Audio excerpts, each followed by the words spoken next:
एपटे पिठी ओली थाए school bag. धीरे धीरे साइकेल टी गड़ुए। पछरे जड़े वयस्क महिला चलु था।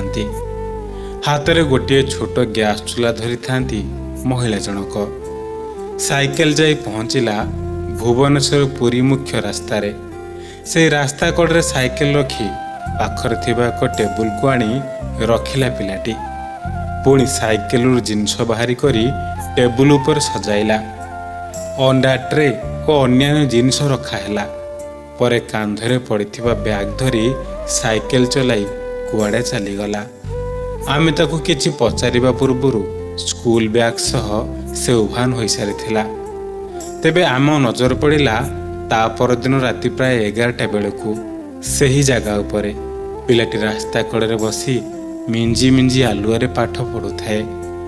एणे आखिरे आखिए निद सांग को हाई एसबू एड़ाई एणे तेणे चाही निदु को दूरेबाकू चेष्टा करुए।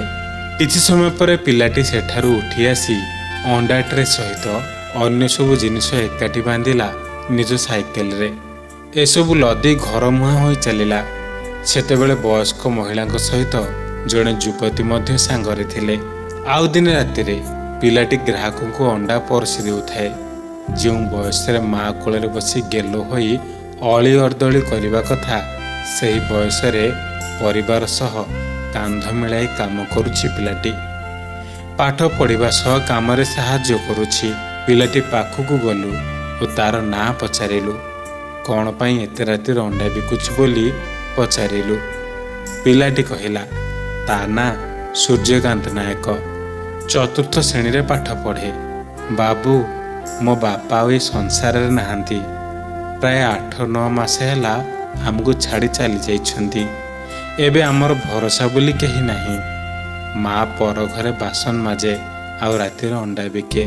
सेथिलागि मते एते सब काम करबाकू तो पड़िबो। ए कथा सुनिले कहा हृदय न कांदिबो। आपणक आखिरे भी लुह जकेई आसीबो। बापा घरे पड़ी पड़ी 8-9 मास हेलाणी आरपारी को चली जाइछंती। खाली एठी नुहे आहुरी अनेक काम करबाकू पड़े ताकू। कहिला बाबू काम न कले खाइबू कौन? एणे घर भड़ा, पाठ पढ़ा सांग को घर खर्च सब गुड़ाक देखा पड़ुछि ताकू एई कुनी बयस रे। बयस कम हेले भी दुनियार बोझ ताकू अभिज्ञतार टिके वयस्क कर देइछि। सूर्य कहिला बयस को कौन देखिबी, आग घर को देखा पड़िबो। बापा सेपारी को चलीगला परे एभली संघर्ष करी घरर बापर दायित्व तुलाउछि पिलाटी। सबुदिन पाठपढ़ा सांग को अन्य सब काम करी शोइबा बेलू राति बहुत हो जाए। पुणी भोर उठी फूल तोलिबाकू जाए। आ फूल आनिला परे बोउ एठी बसी किछि बिक्री करे। पाखरे अपार्टमेंट अछि। सकाळे सेठी नहीं घरे घरे फूल दिए। आमको आश्चर्य लगिला पिलाटी रास्तार बसी अंडा बिकिबा ठारू फूल तोली घर घर बुली फूल बिकुछि। ता भितरे केमिति पाठ पढ़ुछि।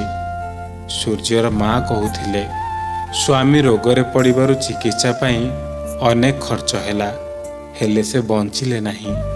चिकित्सा पाई लक्ष लक्ष टंका धार करज करा होईछि। ताकू सुझिबाकू पड़िबो। ता सहित झियो बाहागर पाई टंका थिला। से टंका चिकित्सा रे खर्च परे आ झियो बाहा होई पारिला नहीं। तेणु उपाय नथिले भी छोट छुआटी एसबू देखी सब काम करबाकू बाध्य हेउछि। बाबा चले जाइछंदी आ मामांकर बयस हो गलानी। सेतिबाई मते बहुत खटबाके पड़ुछि। मु सकाळ 3टार उठुछि। मामा के संगे समुद्र पर जाउछि, फूल धरिक आसुछि। तापर 10टा बेले स्कूल जाउछि। 10टारू फूल आनिकी आपड़े मंडे दउछि, बिक्री होउछि। 10टा बेले स्कूल जाउछि, 4टार आसछि, दुकान खोले दउछि। 5टार ट्यूशन जाउछि, आसिके फेर से आसुछि। आसला पर दुकान रे बसुछि। 11टा बेले घर जाउछि, खाउछि, सोई पड़ुछि। कहीं ना घर ଶୋଇ ପଡୁଛି ଟାଇମ ମିଳୁନି ସେଥିପାଇଁ ମୁଁ ଏଠି ବସି କରିଦଉଛି। ଆପଣ ପାଠ ପଢୁଥିଲେ କୋଉ କ୍ଲାସରେ? 4th କ୍ଲାସରେ 10ଟା ଫୁଲ ଦେଇ ଦଉଛି, ତାପରେ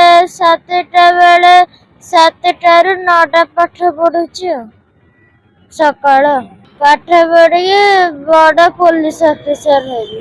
କମ ଟଙ୍କା ଆସୁଛି, ଭାଇ କଲର କାମ କରୁଛନ୍ତି, ମାମା ବାହାରେ ବସୁଛନ୍ତି, ତାପରେ ଯାହା ହେଲା ସେତିକିରେ ଆମେ ଚଳୁଛୁ ଆଉ। ପୋଲିସ ଅଫିସର ହେଲେ ମୁଁ ବଡ ଚାକିରି କରିବି, ତାପରେ ମାମା ମୋ ଭାଇ ଭଉଣୀକୁ ସ୍ନେହ ରଖିବି। ସ୍ୱାମୀଙ୍କ ଆକ୍ସିଡେଣ୍ଟ ହେଲା, ଆକ୍ସିଡେଣ୍ଟ ହେଲାକୁ 3 ବର୍ଷ ଏମ୍ସରେ ଦେଖେଇଲୁ, ପ୍ରାୟ 5 ଲକ୍ଷ ଟଙ୍କା ସାରିଲି, ତାପରେ ସ୍ୱାମୀ ଚାଲିଗଲେ।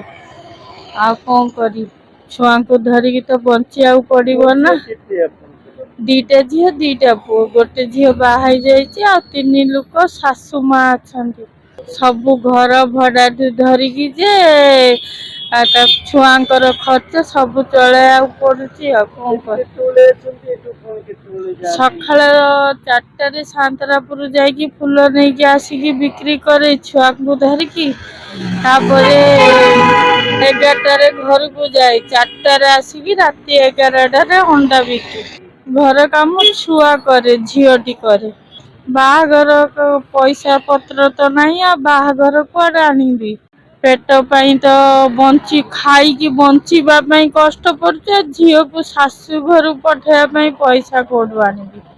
କଣ କରି ଛୁଆକୁ ଧରିକି କଷ୍ଟ ପଡିବାକୁ ପଡୁଛି। ପାଠ ପଢୁଛି, ତାକୁ ଡେଲି 20-30 ଦେଇଥାଉଛି, ସେ ରଖିକି ତାର ସ୍କୁଲ ଦରମା ଟିଉସନ ଦରମା ଦବାକୁ ପଡୁଛି।